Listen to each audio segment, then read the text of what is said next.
Assalamualaikum warahmatullahi wabarakatuh. Bismillah, alhamdulillah, wassalatu wassalamu ala rasulillah Sayyidina Muhammad ibn Abdillah wa ala alihi wa sahbihi wa mawalah. Amma ba'du, Allahumma inna nas'aluka husnal khatimah wa na'udzubika min su'il khatimah. Wa sallallahu ala Sayyidina Muhammad wa ala alihi wa sahbihi wasallam. Amma ba'du. Selamat bertemu kembali di channel Rahmatul Ummah, khususnya bagi subscriber Rahmatul Ummah beserta kaum muslimin muslimat di mana saja Anda berada. Pada kesempatan kali ini saya akan mengambil tema masalah tauhid. Tauhid artinya mengesahkan Allah. Allah itu wahid, satu, berarti tidak ada duanya. Maka kalau menurut ilmu shorof, tauhid itu adalah isi masdar dari kalimah fi'il madi wahada yuwahidu tauhidan. Intinya ilmu tauhid itu adalah kita harus meyakini bahwa Allah itu esa, Allah itu tunggal. Ada sabda ulama, iklam anna tauhid aslul usul. Ketahuilah bahwa ilmu tauhid adalah induk dari segala ilmu.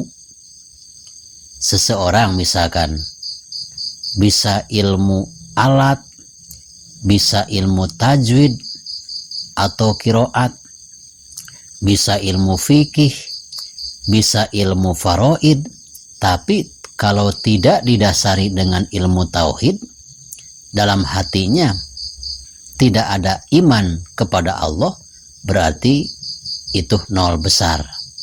Maka tauhid ini adalah aslul usul. Yang kedua, kedudukan ilmu tauhid wa manatul qabul. Jadi dasarnya amal seseorang diterima oleh Allah itu harus punya dasar tauhid, harus punya dasar keimanan kepada Allah. Yang ketiga, kedudukan ilmu tauhid bagi kita adalah mukaffirul khotoya. Dengan bertauhid, insya Allah dosa-dosa kita akan diampuni oleh Allah Subhanahu wa Ta'ala. Ingatlah bahwa kalimatul ikhlas, la ilaha illallah Muhammadur Rasulullah, bahwa kalimat itu sangatlah mulia.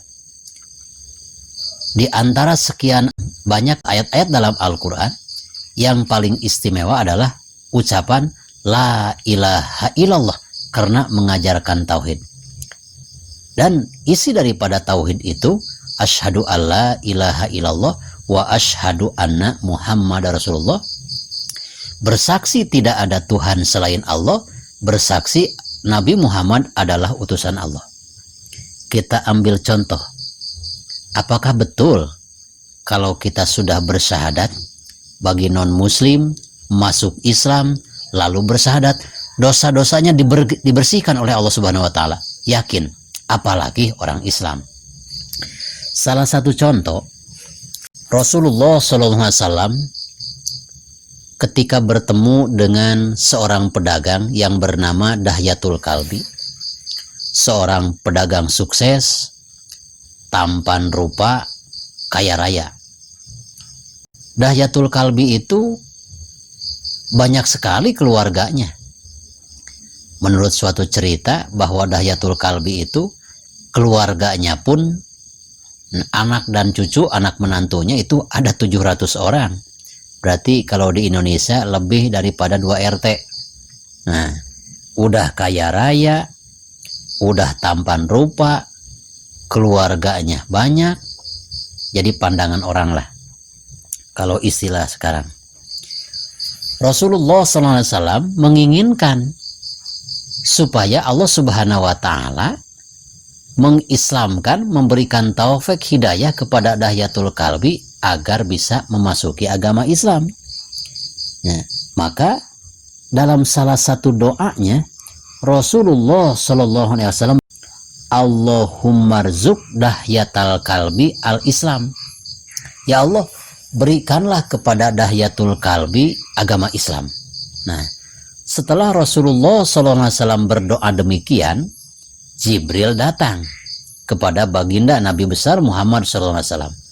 Wahai Muhammad, pada pagi ini, kata Jibril, kamu akan kedatangan Dahyatul Kalbi yang akan memeluk agama Islam.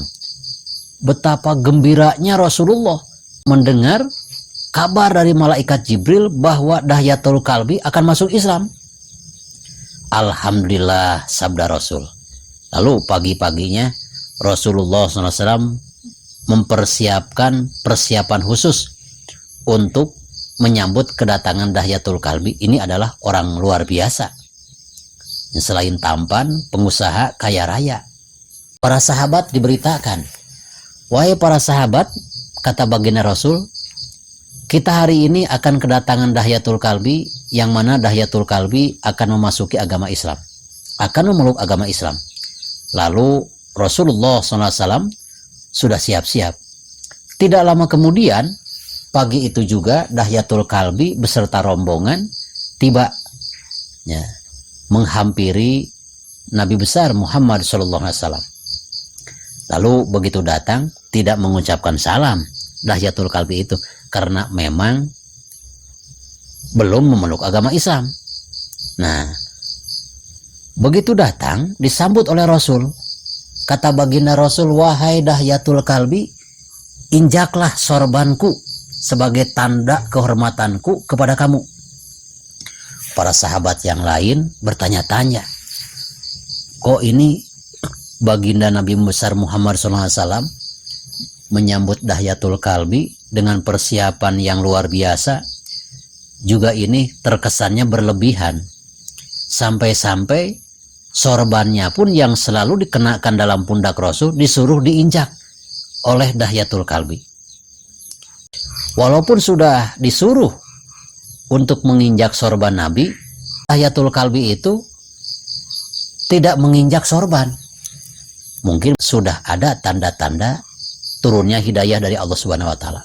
Sorban Nabi Muhammad SAW oleh Dahyatul Kalbi diangkat dan dicium, lalu disimpan di atas kepalanya.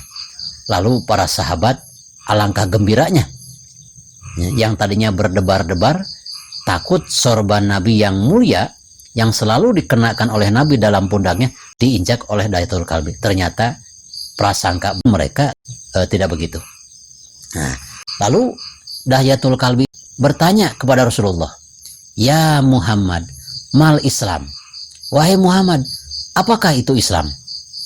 Sabda Rasulullah SAW, hiya syahadatu alla ilaha illallah wa anna Muhammadar Rasulullah.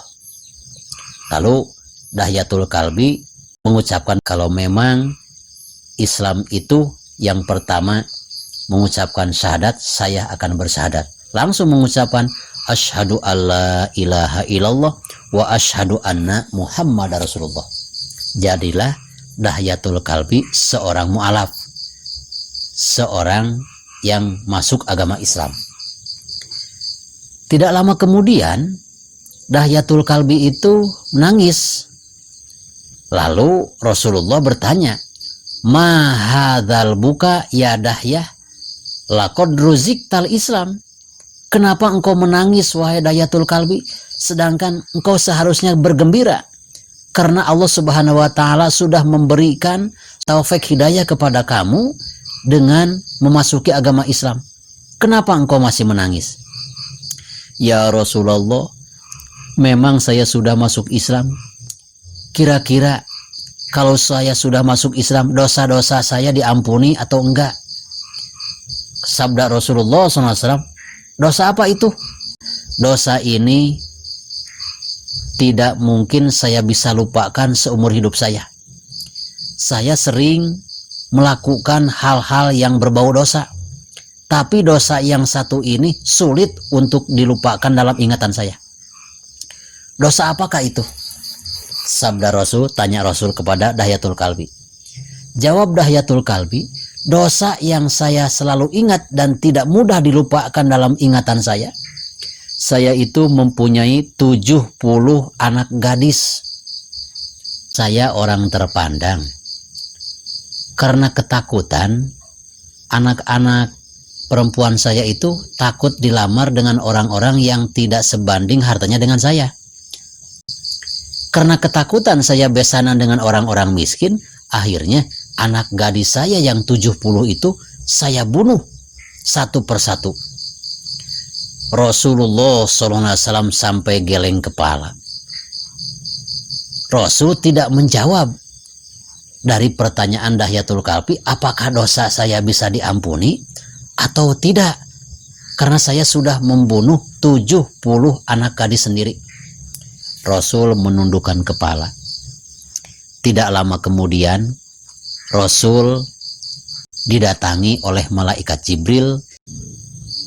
Ya Muhammad, Allah menitip salam kepadamu dan katakanlah kepada Dahyatul Kalbi bahwa dosa-dosamu diampuni oleh Allah.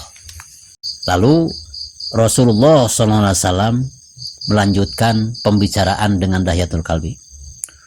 Wahai Dahyatul Kalbi, barusan saya didatangi oleh malaikat Jibril dan membawa berita bahwa dosa-dosa kamu diampuni oleh Allah. Lama qulta la ilaha illallah Muhammadur Rasulullah ghafartu laka kufro siti nasanatan. Berita dari Allah, wahai Dahyatul Kalbi, ketika engkau mengucapkan 2 kalimat syahadat, asyhadu alla ilaha illallah wa asyhadu anna Muhammadar Rasulullah, dosa-dosa musyrikmu selama 60 tahun diampuni oleh Allah karena mengucapkan 2 kalimat syahadat. Orang kafir bersyahadat 1 kali diampuni dosa 60 tahun.